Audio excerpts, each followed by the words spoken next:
NCERT के सामाजिक विज्ञान में ज्योग्राफी सेक्शन का जो है हमारा पार्ट 3 का ये वीडियो है। इसका जो हम सेकंड पार्ट कर रहे हैं, इसमें हमने काफी कुछ अध्ययन कर लिया था। अगर वीडियो आपको हेल्पफुल लगता है तो चैनल को सब्सक्राइब जरूर करें और ज्यादा से ज्यादा शेयर करें, वीडियो को लाइक कर दें। चलिए हम देखते हैं कि जहां तक हमने किया था उसके आगे का हम देख रहे हैं। क्या था हमारा इसके आगे का था हमारा कि वर्षा जल संग्रहण। ये हमारा नेक्स्ट था टॉपिक। क्या था? वर्षा जल संग्रहण का था। ये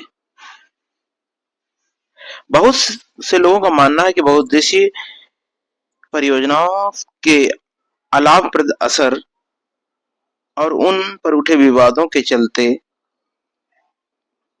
वर्षा जल संग्रहण तंत्र इसके सामाजिक, आर्थिक और पारिस्थितिकी तौर पर व्यवहारिक विकल्प हो सकते हैं। प्राचीन भारत में उत्कृष्ट जलीय निर्माण के साथ-साथ जल संग्रहण के ढांचे भी पाए जाते हैं। लोगों को वर्षा पद्धति और मृदा के गुणों के बारे में गहरा ज्ञान था। उन्होंने स्थानीय पारिस्थितिकी परिस्थितियों और उनकी जल आवश्यकता अनुसार वर्षा जल, भौम जल और नदी जल और बाढ़ जल संग्रहण के अनेक तरीके विकसित कर लिए थे। मतलब प्राचीन काल में ही ये जल की उपयोगिता को समझा गया और उसके संग्रहण करने के लिए उसके लिए व्यवस्था की गई। नदी जल और बाढ़ जल संग्रहण के लिए कई तरीके भी विकसित किए गए। पहाड़ी और पर्वतीय क्षेत्रों में लोगों ने गुल अथवा कुल, पश्चिमी हिमालय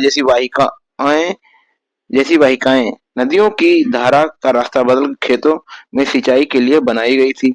पश्चिम भारत अब ये एक व्यवस्था बनाई गई, गुल व्यवस्था, ये जिससे क्या होता था कि नदियों को जो है वाहिकाएं बना दी जाती थी, मतलब उससे नालियां निकाल दी गई और उससे सिंचाई करी गई। पश्चिमी भारत विशेषकर राजस्थान में पीने का जल एकत्रित करने के लिए छत वर्षा जल संग्रहण किया गया। मतलब वर्षा हुई और जल का संग्रहण कर लिया गया। अब फ्लड का देखिए यहाँ पर सेंस दिया गया है कि कहाँ कहाँ कितना कितना कैसा रहता है ना। अब देखिए आगे इसमें क्या था कि वर्षा जल संग्रहण का जो छत वाला तरीका था आम था। पश्चिम बंगाल में बाढ़ के मैदानों में लोग लोग अपने खेतों की सिंचाई के लिए बाढ़ जल वाहिकाएं बनाते थे। शुष्क और अर्धशुष्क क्षेत्रों में खेतों में वर्षा जल एकत्रित करने के लिए गड्ढे बना दिए जाते थे ताकि मृदा को सिंचित किया जा सके। मतलब बहुत बड़े पोखरे खोद दिए गए, बहुत बड़े बड़े गड्ढे उसमें जल रहा और उससे सिंचाई करी गई। संरक्षित जल को खेती के उपयोग में लाया जा सके। राजस्थान के जिले जैसे जैसलमेर में खदीन और अन्य पहाड़ी में जोहड़ इसके उदाहरण है। जोहड़ और खादीन राजस्थान के अर्धशुष्क और शुष्क क्षेत्रों विशेषकर बीकानेर, फलोदी और बाड़मेर में लगभग हर घर में पीने का पानी संग्रहित करने के लिए भूमिगत टैंक अथवा टांका हुआ करते थे। इसका आकार बड़े कमरे जितना हो सकता था।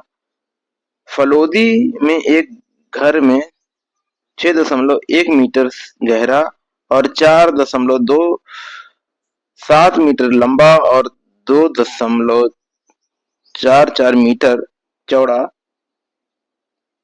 एक टांका था। या यहाँ सुविकसित छत वर्षा जल संग्रहण तंत्र का अभिन्न हिस्सा है। यह मुख्य घर के आंगन में बनाया जाता था। वे घरों के ढलाव छतों से पाइप द्वारा जुड़े थे और छत से वर्षा का पानी इन नालों से होकर, देखिए यहाँ पर दिया गया व्यवस्था, ये आया और पानी यहाँ पे इकट्ठा हुआ यहाँ से इसमें, है ना। और देखिए कितनी बेहतरीन व्यवस्था है होकर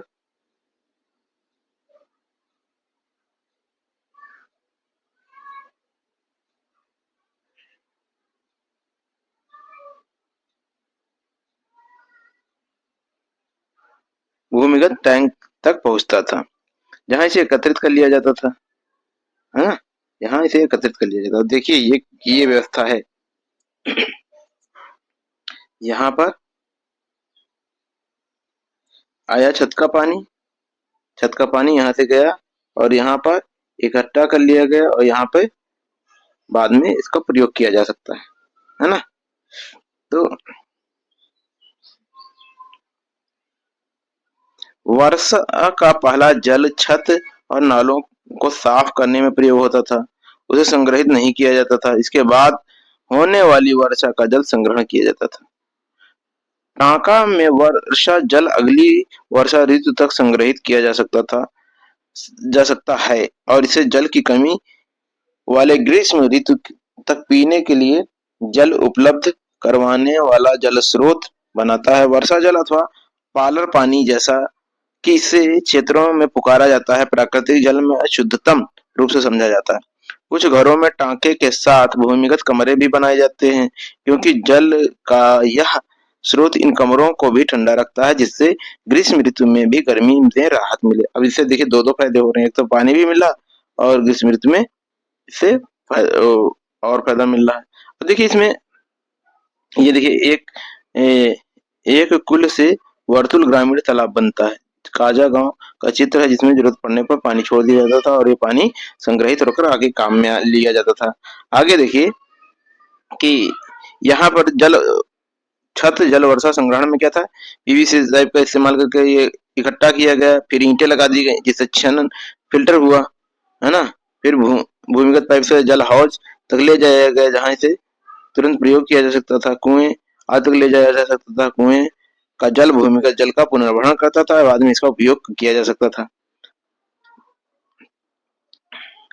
दुख की बात है कि आज पश्चिम राजस्थान में छत वर्षा जल संग्रहण की रीत इंदिरा गांधी नहर से उपलब्ध 12 मासी पेयजल के कारण कम होती जा रही है। हालांकि कुछ घरों में नाके की सुविधा अभी भी है, क्योंकि उन्हें नल के पानी का स्वाद पसंद नहीं है। सौभाग्य से आज भी भारत में कई ग्रामीण और शहरी क्षेत्रों में जल संरक्षण और संग्रहण का यह तरीका प्रयोग में लाया जा रहा है। कौन सा? जो टांके वाली व्यवस्था है, जिससे छत के ऊपर पानी इकट्ठा करके नीचे उसको हार्वेस्ट किया जाता था, लाया जाता था।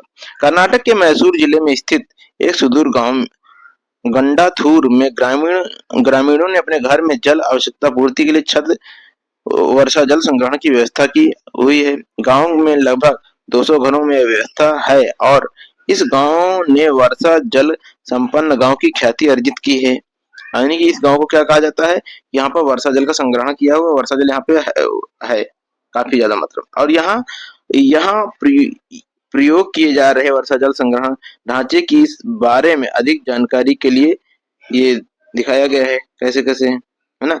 इस गांव में लगभग 1000 मिलीलीटर वर्षा होती है। ये देखिए